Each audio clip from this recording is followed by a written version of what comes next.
Greetings, marketeers. Dr. Williams back for Chapter 4, Part 1, which is managing market information to gain customer insights. This is a great chapter. I'm going to spend most of it, not most of it, but a large part of it on market research. I'm talking about how that's done. You can see on this title slide, that's Leo, and he's preparing to do some in-depth market research. He's preparing to lead a focus group, I believe, is what he was doing right there. He has to put on his glasses to look studious. He wants to, he doesn't want to look silly when he's doing it. So with that, let's get going. Customer insights. What are those? Well, there's a definition there which you can read. You can notice we come back to the concept of customer value, engagement, and relationships, which is where you want to end up with your customers. And keep this in mind throughout the chapter. Information by itself, marketing information, doesn't have a lot of value, right? A spreadsheet of numbers doesn't have a lot of value. The value comes in what sort of customer insights you can get from the information. And then if you use those insights and make better decisions because of them. So a spreadsheet full of numbers, what does that mean? It means more if you can turn it into something that is actionable. And then you will, and then of course, preferably that management takes action on, right? So with the recent explosion of all sorts of technology, information technology, internet technology, social media, all this happened over the last couple of decades.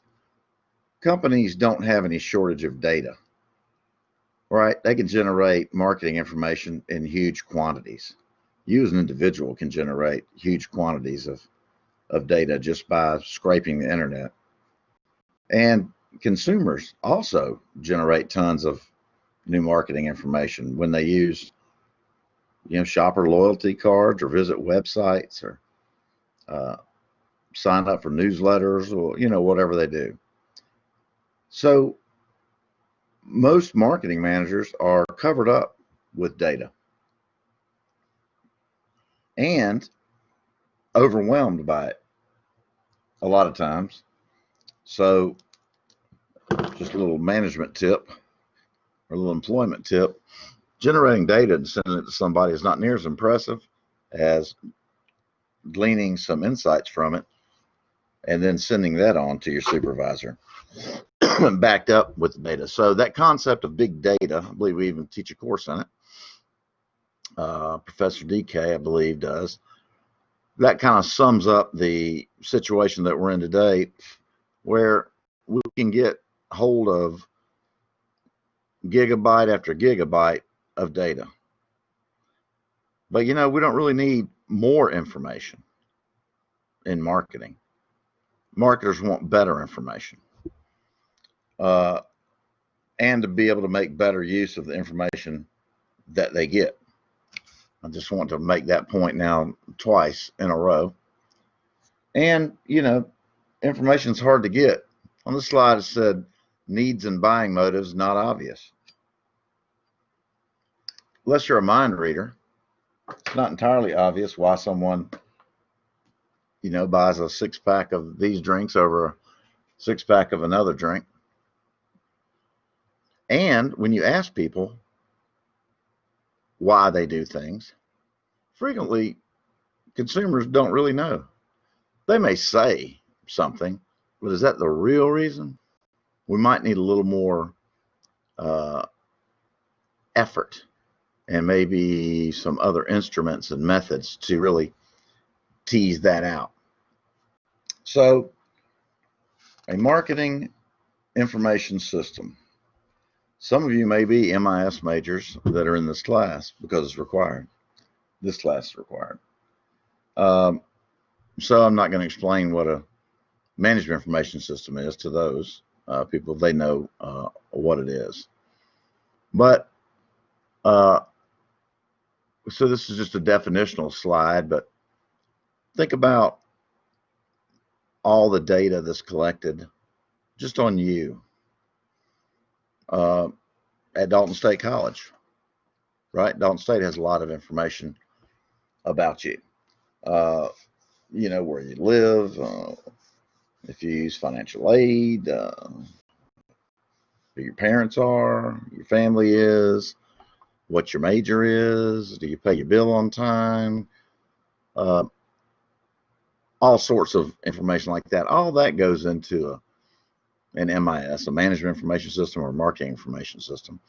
Just in the macro, it's the,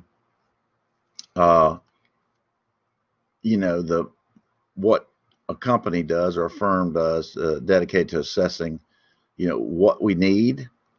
Are we collecting that? And can we get it out of the MIS in some way that's usable to us, right? Which, if you're an MIS major, you know, that's the real trick. A very successful person in that field will be able to get the information that people need out of the system, not just collect it. So this schematic flow chart is in the book, and it looks just all confusing, multicolored. But if you look at it a little closer, you'll see it kind of makes common sense. You know, up here at the top, let's say we've got the people that are going to use the information, right? The bosses. So they want information about customers or products or markets or whatever they want. So where does it come from? Well, then, you know, we would have to assess what they need. They may say they need this, but what they really need is something else. And then we may get that information from information we collect already that's in our internal database, right?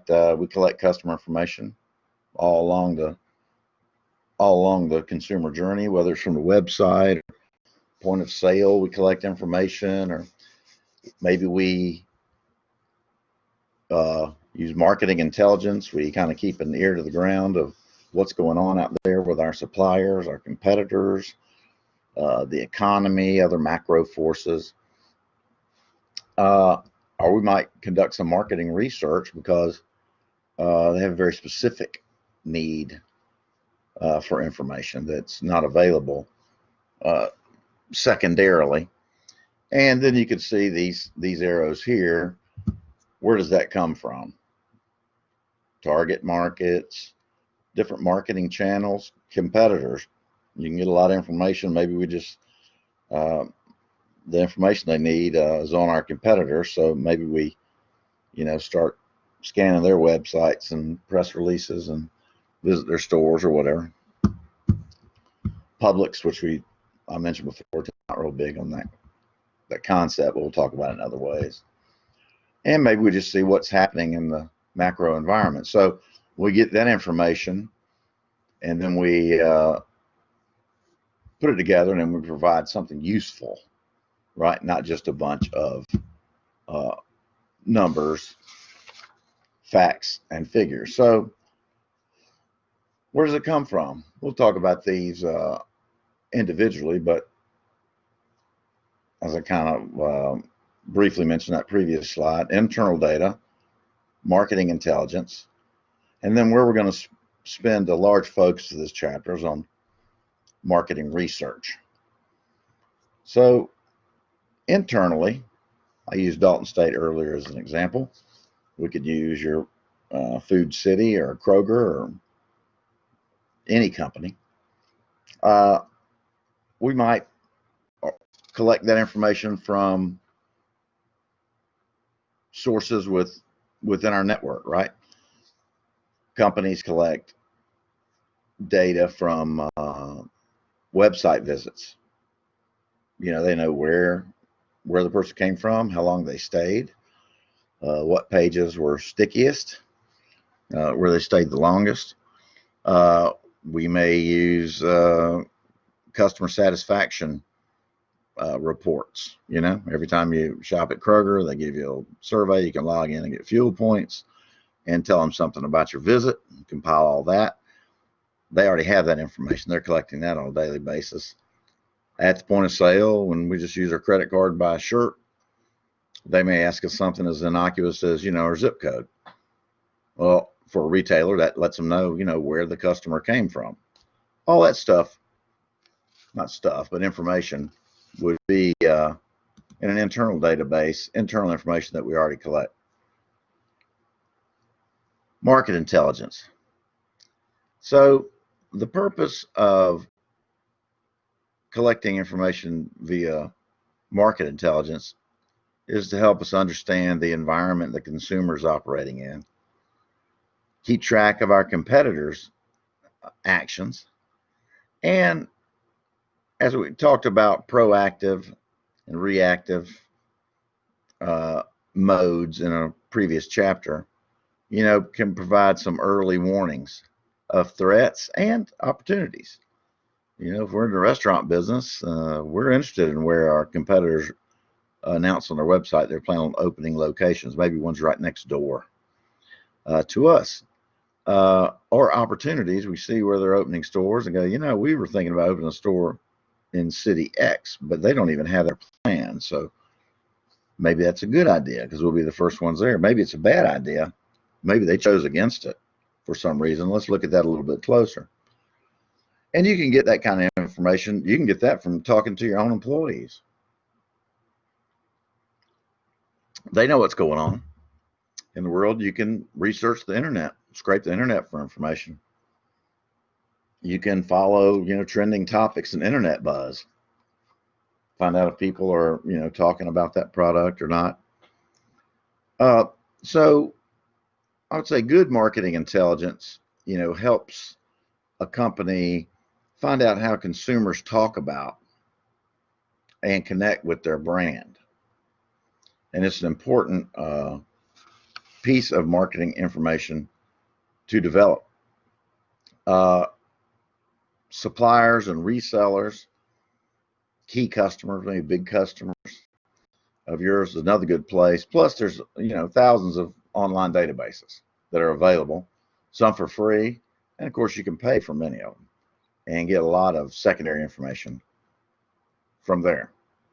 So marketing research. Think of it this way, marketing intelligence, as we just talked about, involves scanning the marketing environment. Marketing research is more focused, where we want to gain some customer insights about some specific things, specific decisions and things that we want to do with respect to marketing. Right? So companies use marketing research to get information about customer motivations. Oftentimes customers don't really know exactly their motive. They may think they do, but really maybe it's something else. You might want to find out about their purchase behavior, online versus brick and mortar, or whatever it is.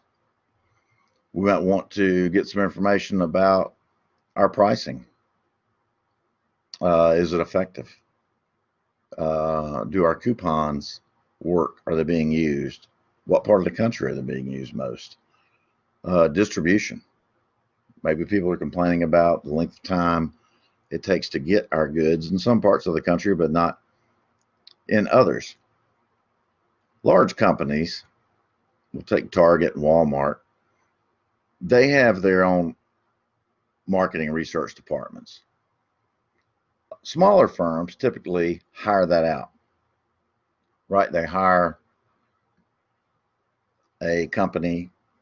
Let's say I have a company and they hire me to consult with them, and they think they have an idea of what they're looking for.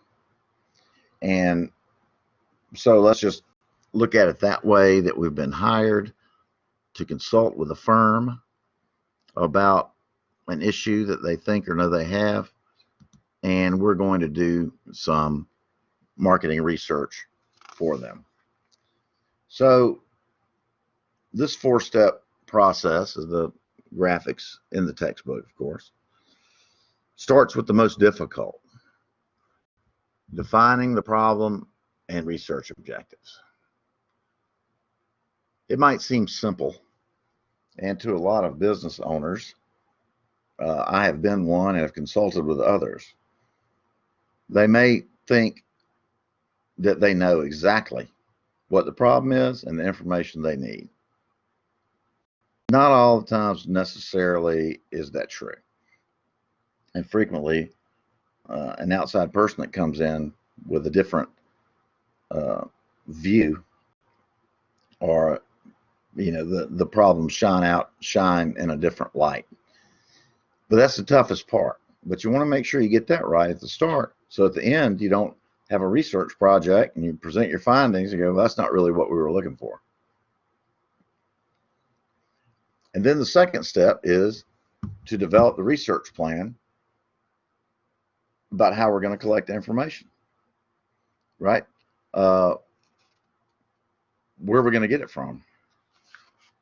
Who do we want to get it from? How are we going to get it?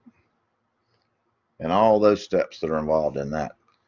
Step 3 is implementing it, which means we have decided what sort of sample we want to use or however we're going to do it.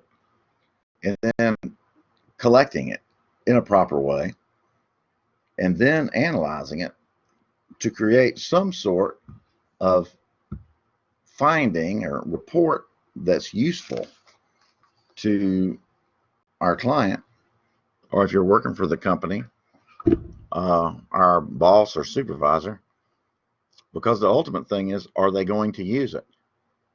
It's really useful if they use it. It's not as useful if they don't use it. So 3 broad groups we're going to discuss about marketing. 3 broad groups of marketing research: exploratory, descriptive, and causal. Okay? So exploratory research. That's typically when you want to gather some preliminary information to help define the problem. Okay, we're just kind of asking the questions and getting some information to see where we want to go with our more specific research project, and suggest some hypotheses we want to test. Descriptive research describes the problems that marketing is having with situations or markets, like what's the market potential for a new coffee drink from Coca-Cola, or demographics or consumer attitudes, that type of stuff. Causal research is the most in-depth and difficult, because that's where you're looking at cause and effect relationships, right? And those are difficult when you're just talking to your friends, or you're in a situation or a party, and you may have done this yourself. You say, yeah, well, every time he or she does this, this is what happens. You're implying causality there.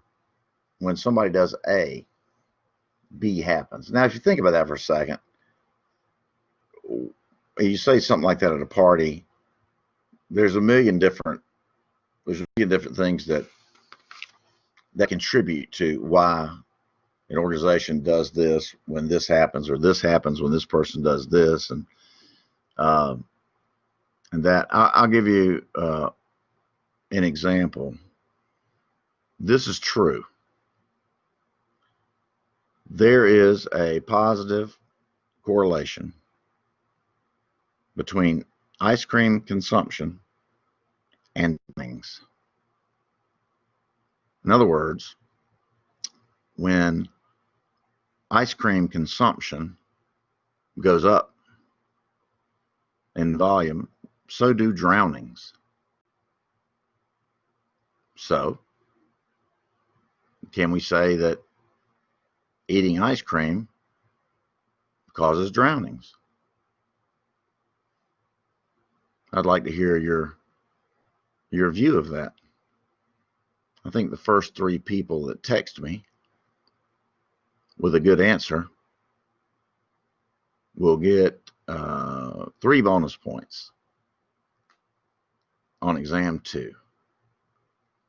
And after I get 3, I'll let the rest of you know, like I did before, like I usually do, that I've gotten the answer. So, ice cream and drowning. Let me know. So, we want to develop the research plan, right?